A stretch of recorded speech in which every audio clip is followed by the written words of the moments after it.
Hey, welcome to our first safety video. It's going to be a series of these.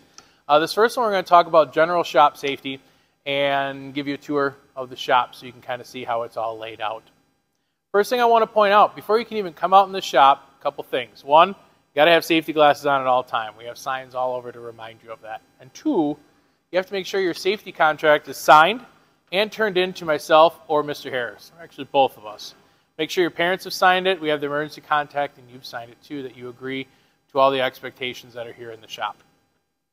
Now as we go through all the safety certifications that we want you to go through in the shop so you know how to use all the tools, there's going to be a purpose to it. And that final purpose is actually your first build. And your first build is just going to be a scrap tray. Using scrap wood, use a little tray that you can use in the shop, in your locker, at home, what have you. So whenever you're in the shop, one of the other things you have to be aware of with safety is you can't have any jewelry on. So I'm going to take my watch off at this point and use this wonderful tray for that and take off my ring, my wedding ring, put that in there.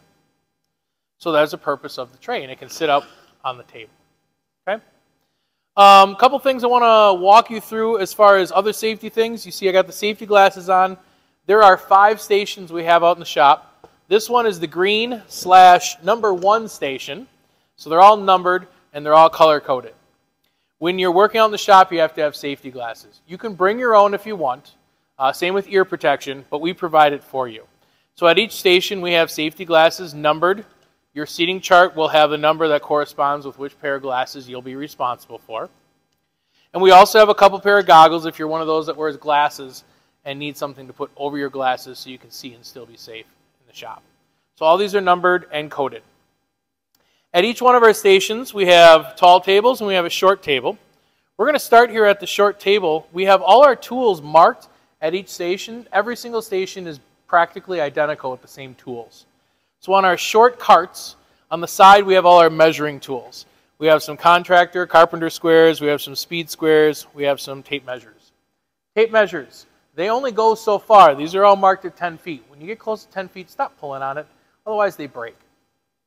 Inside here, we have a bunch of other tools, and I'll just kind of open it. You can kind of see. Oh, there's also glue in here.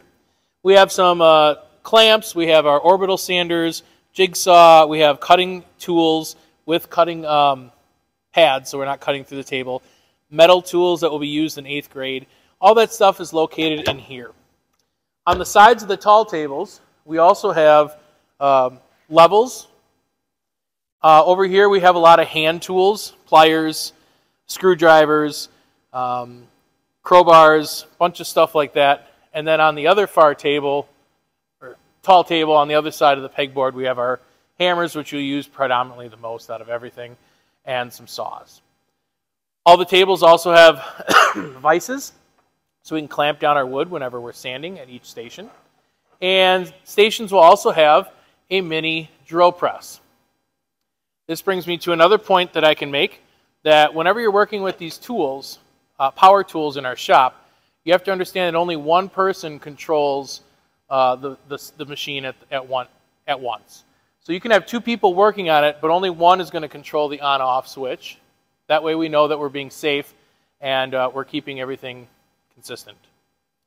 Some of the other stuff we have in the shop, we have our 3D printers over here kind of near the entrance. We have a lot of our metal tools over here by the mezzanine. If you're going to go up in the stairs and grab any wood at any time, that's a separate location in our shop, and as it says in the safety contract, you need to make sure you have permission from myself or Mr. Harris before you go in there. So that's one of those locations. Under the mezzanine, where we keep all our wood, we also have our staining and spray painting area.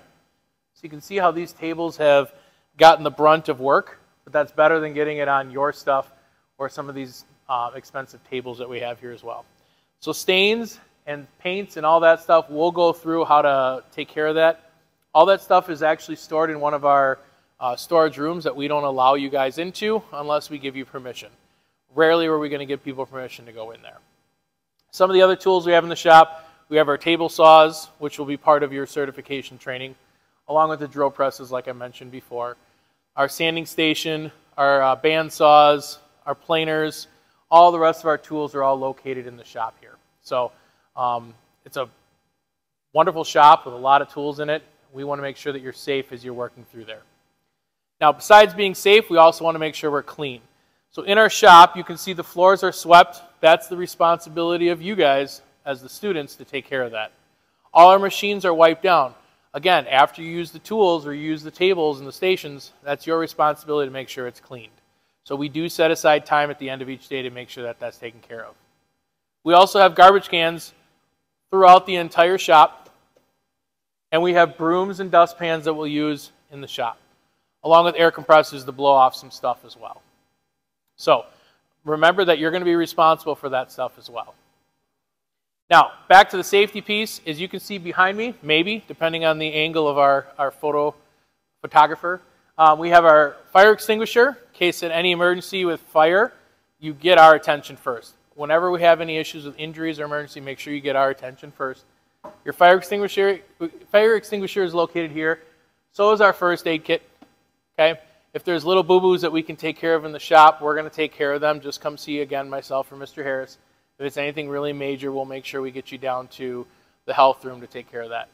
The other major important safety thing I wanted to point out to you is over by our sink, which is across the way here. Again, if you ever need to wash your hands, which will happen a lot, here's the sink you can use.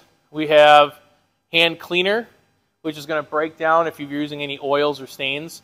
This will help break down cleaning your hands a little bit. Remember, stained clothes, it's not coming out. We have a regular soap here, but this is the eye wash station. So if for some reason you get stuff in your eye, let Mr. Harris and myself know. We'll take you here. It's basically water and solution to drain out your eyes so we don't get anything stuck inside your eyes. The other thing we don't want you to get inside you is a lot of dust and dirt. So one of the other rules or expectations that we have within the shop is that there's no snacks, no food or drink in the shop. The other location that there will be no food or drink allowed by you guys is the computer room, or our clean room as we also call it. Because of all the computers in there, we want to make sure nothing gets damaged by food or drink. The only place you can actually have snacks or drinks is in our project room, which is on the other side of the garage door or through that door. So you can eat snacks and stuff in there. So that's basic general responsibilities, general safety of the shop, and kind of a quick little review of everything. If you ever have any questions, see myself or Mr. Harris. Again, this whole certification program is going to be a series of videos where you're going to be eventually making the tray, but you're also going to get to learn how to use all this stuff that I kind of pointed to and more.